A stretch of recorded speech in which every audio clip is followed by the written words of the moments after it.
Start. Hello twelfth class, कैसे हो आप सभी। तो बेटा आज हम लोग नया और बहुत ही इंटरेस्टिंग चैप्टर स्टार्ट करने जा रहे हैं, सरफेस केमिस्ट्री। बहुत ज्यादा सिंपल चैप्टर है, कोई न्यूमेरिकल नहीं है, कोई रिएक्शन नहीं है। सिंपल आपको कुछ डेफिनेशंस याद रखनी है और चैप्टर आपका क्लियर हो जाएगा। पिछले साल ये बोर्ड एग्जाम में 5 मार्क्स का था, इस बार कुछ चैप्टर कट हुए हैं तो ऑब्वियस सी बात है इसकी मार्क्स की वेटेज बढ़नी है। तो आप लोग इसको अच्छे से प्रिपेयर करें। इस चैप्टर को समझने के लिए हमें पहले कुछ डेफिनेशंस को समझना होगा, जिससे कि चैप्टर को समझने में हमें आसानी होगी। तो बेटा हमारे पास पहली डेफिनेशन आती है एब्जॉर्प्शन। एब्जॉर्प्शन का मतलब है कि सोखना, किसी भी चीज के पार्टिकल्स का अंदर जाना उसके। तो यहां पर हम एक वर्ड यूज करेंगे बेटा, बल्क। हमारी बुक में लिखा है वर्ड जो है बल्क। बल्क का मतलब उसके अंदर का मटेरियल। तो बेटा एब्जॉर्प्शन में मैं ये बोलूंगा कि यहाँ पर बल्क के अंदर कंसंट्रेशन क्या होगी, पार्टिकल्स की ज्यादा, और बाहर पार्टिकल्स की कंसंट्रेशन बहुत कम होगी। जैसे इसका एग्जांपल है, अगर मैं एक स्पॉन्ज को पानी में डुबो दूं या रुई की किसी गोली को पानी में डुबो दूं, तो बेटा पानी उसके अंदर बल्क के अंदर ज्यादा होगा और सरफेस पर पानी क्या होगा, कम होगा। तो यानी कि जब कंसंट्रेशन बल्क के अंदर ज्यादा होगी तो हम उसको क्या बोलेंगे, एब्जॉर्प्शन। तो व्हेन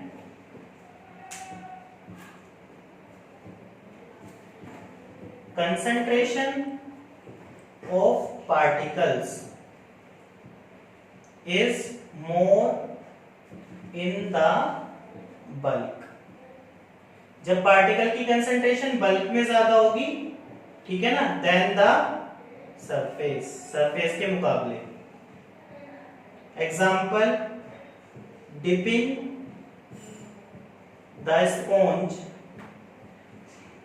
इन वाटर। यदि हम स्पॉन्ज को बेटा पानी में डुबोएंगे तो उसके अंदर की कंसंट्रेशन पानी की बल्क में ज्यादा हो जाएगी ना, तो वो हमारा क्या होगा, एब्जॉर्प्शन। और फिर नेक्स्ट हेडिंग है हमारी एड्सॉर्प्शन, डी आ जाएगा यहाँ पर।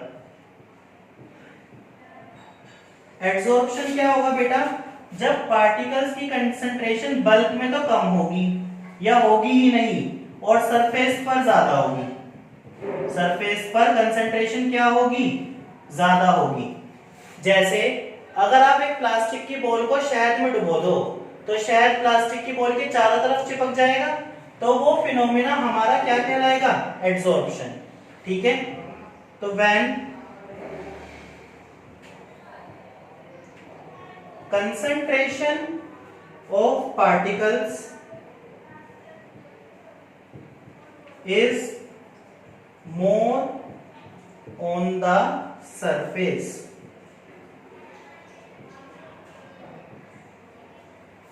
than the bulk। ठीक है, सरफेस पर ज्यादा होगी बल्क के मुकाबले। Example, dipping of plastic ball in honey। ठीक है बच्चों, दोनों डेफिनेशंस क्लियर है आप लोगों को। फिर नेक्स्ट है बेटा हमारा सोर्प्शन।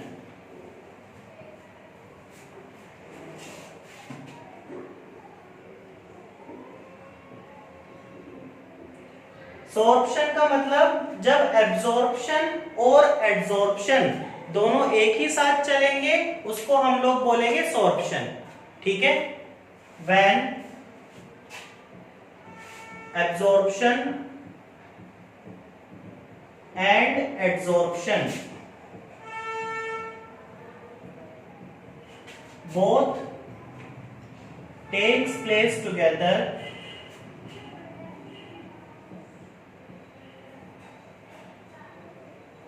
is known as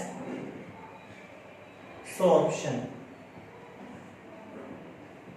इसका एग्जाम्पल बेटा सोर्प्शन का, जब हम एक चॉक स्टिक को लिक्विड इंक में डुबोएंगे और डुबोने के बाद उसको तोड़कर देखेंगे तो चॉक बेटा बाहर से तो नीली हो जाएगी और अंदर से गीली हो जाएगी।